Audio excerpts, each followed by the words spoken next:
In a prestigious private school where students from the wealthiest families roamed the halls, Ethan was no different from the others, entitled, privileged, and shielded from the harsh realities of life. His classmates admired his family's wealth, and he basked in the attention and status that came with being the son of a successful businessman.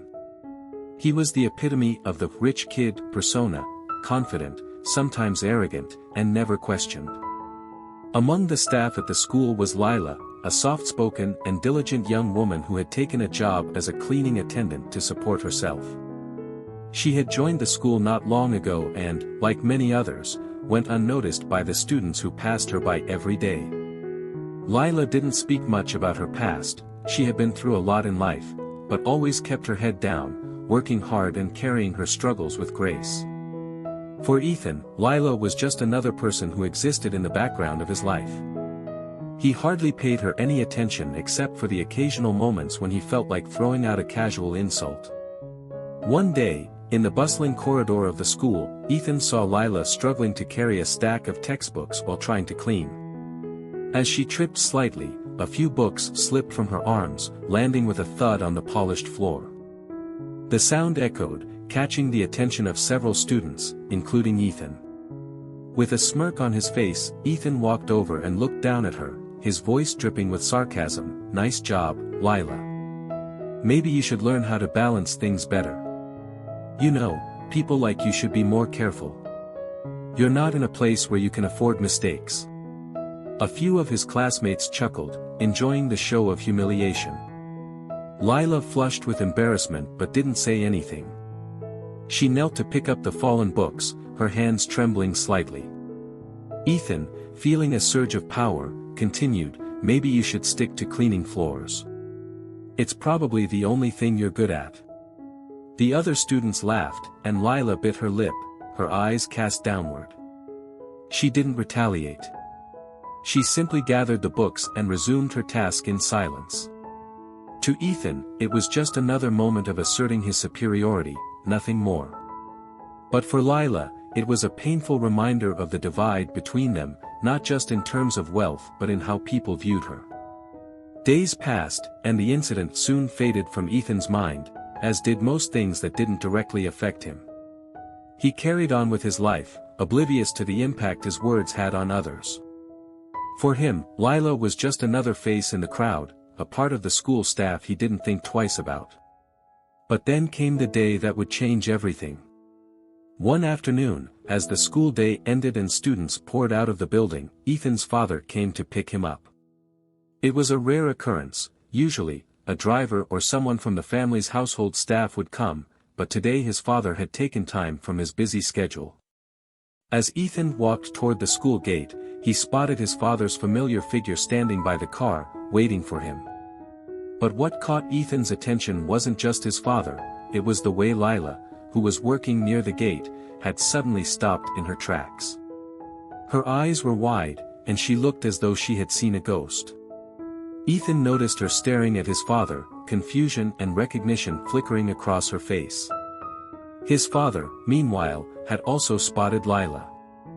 For a brief moment, there was a look of disbelief on his face, but it was quickly replaced by something deeper, shock and then sorrow. He took a few tentative steps toward her, his voice barely audible as he said, "Layla? Is that really you?" Ethan, standing between them, felt a strange tension in the air. "Wait, you know her?" he asked, confused. His father didn't answer right away. He seemed frozen in place, his eyes locked on Layla, who looked equally stunned. Layla nodded slowly, her voice shaky as she replied, "I didn't know. I didn't realize, it's been so long." Ethan's father took another step closer, his face filled with emotion. "I've been looking for you for years," he said softly. "I promised your father I would take care of you, but you disappeared. I tried everything to find you." At that moment, it was as if time had stopped. Ethan, still reeling from the unexpected revelation, struggled to process what was happening. He looked from his father to Layla, who was now visibly emotional. What was going on? Why was his father talking as though Layla was someone important, someone more than just a cleaning attendant? As the pieces began to fall into place, his father explained the story, a story Ethan had never heard before. Years ago, his father had been business partners with a man named David, a brilliant entrepreneur who had helped build their family's fortune. The two men had been inseparable, working side by side to create the empire that Ethan's family now enjoyed. But then tragedy struck. David had passed away in a sudden accident, leaving behind a daughter, Layla. Ethan's father had promised David in his final moments that he would look after Layla and ensure she was taken care of, but after David's death, Layla had disappeared. She had left home without telling anyone, not knowing that her father had become a millionaire and had been planning to surprise her with a new life. She had no idea that her father had made provisions for her, and in the chaos following his death, she had ended up struggling to survive on her own. "I searched for you," Ethan's father said, his voice thick with emotion. "I searched everywhere, but I couldn't find you. I had only one photo of you, an old one, but I'm glad that I recognized you. I never gave up hope, but I feared the worst. And now, here you are, working in this school, and I can't believe it." Ethan stood there in stunned silence, his mind spinning. The girl he had belittled, the girl he had looked down upon and insulted, was the daughter of his father's closest friend. Not only that, she was someone who was meant to inherit a significant portion of the wealth that Ethan had always assumed would be his. Layla, her voice trembling, spoke up. "I didn't know. I didn't know what happened to my father. I thought he had nothing left. I had no idea that he had become successful. I didn't know you were looking for me."